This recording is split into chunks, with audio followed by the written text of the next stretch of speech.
सप्तश्लोकी दुर्गा।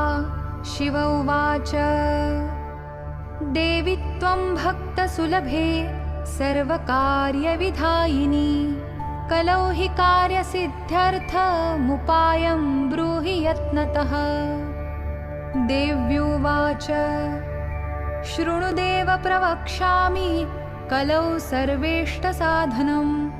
मया तवैव स्नेहेनाप्यम्बा स्तुतिः प्रकाश्यते। ॐ अस्य श्री दुर्गा सप्तश्लोकी स्तोत्रमहामन्त्रस्य नारायण ऋषिः अनुष्टुभादीनि छन्दांसि।